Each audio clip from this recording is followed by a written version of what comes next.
Y candidates are rejected in the interview, इस series के under आज मैं 3rd एपिसोड आपसे शेयर कर रहा हूँ। एक बहुत इम्पॉर्टेंट कारण है जो इसमें मैं अब डिस्कस करने जा रहा हूँ, बहुत ध्यान से सुनिए और आप इसको रिपीट मत कीजिए। वो है लैक ऑफ प्रिपरेशन। बिना तैयारी इंटरव्यू में चले जाना।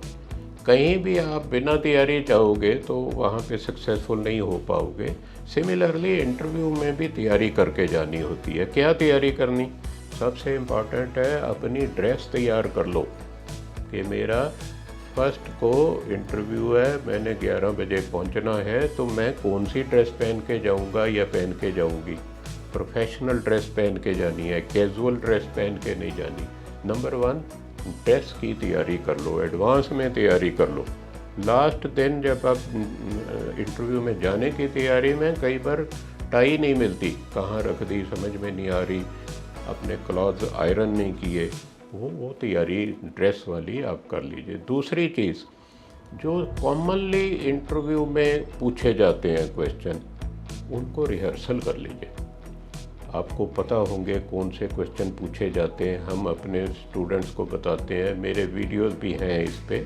जो कॉमनली पूछे जाते हैं, फ्रीक्वेंटली आस्क्ड क्वेश्चन, उनके आंसर रिहर्सल कीजिए। उनका वीडियो बना के अपने फैकल्टी के साथ, अपने सीनियर के साथ, दोस्तों के साथ शेयर कीजिए और उनसे पूछिए, उनको कहिए देखिए मैं प्रॉपरली आंसर कर रहा हूँ या नहीं।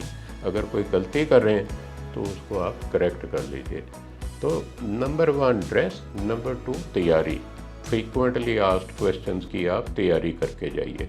नंबर 3, जिस बैंक में इंटरव्यू देने जा रहे हैं उस बैंक के बारे में अच्छी तरह समझ के जाइए। HDFC बैंक में इंटरव्यू है तो HDFC बैंक के बारे में समझ के जाइए। HDFC बैंक के टॉप मैनेजमेंट में कौन है, बिजनेस कितना है, कौन सी स्कीम्स इनकी चलती हैं, कहाँ पे हेड ऑफिस है इनका, कुछ इन्फॉर्मेशन जो भी आप समझते हो इनके वेबसाइट पे जाके इसको अच्छी तरह रिहर्स कर लीजिए ताकि वहाँ क्वेश्चन पूछा जाए तो आप उनको प्रॉपरली आंसर दे पाएँ। नंबर 4, अपना रिज्यूमे जो आपने इंटरव्यूअर को पहले भेजा हुआ है उसको अच्छी तरह पढ़ लीजिए।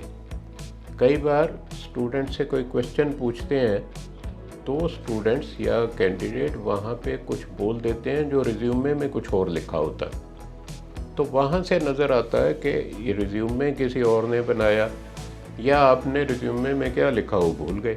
तो रिज्यूमे में जो लिखा हुआ उसको पढ़ के जाइए। वहाँ से आपको पूछा जाए IPB में 3 मंथ्स की ट्रेनिंग में आपने क्या सीखा, तो जो वहाँ लिखा हुआ है एटलीस्ट वही बोलिए। या आपसे पूछा जाए आपकी ग्रेटेस्ट स्ट्रेंथ क्या है, रिज्यूमे में कुछ और लिखी हुई है और बोलने में कुछ और कह दें, तो वो ऑड लगता है, वो रीज़न फॉर रिजेक्शन कई बार बन जाता है। लास्ट में मैं कहूँगा जो बैंकिंग बेसिक आपको पढ़ाई जाती है, आपने कोर्स में सीखा होता है, जाने से पहले उसको एक बार रिवाइज़ करके जाइए। इन चीज़ों का ध्यान रखेंगे तो आपकी इंटरव्यू में रिजेक्शन के चांस नहीं होंगे बल्कि आप सिलेक्ट हो जाओगे। होप आपको समझ में आया। कोई डाउट हो तो आप कमेंट सेक्शन में लिखिए, मैं उसका आंसर आपको दूंगा। Thank you for watching.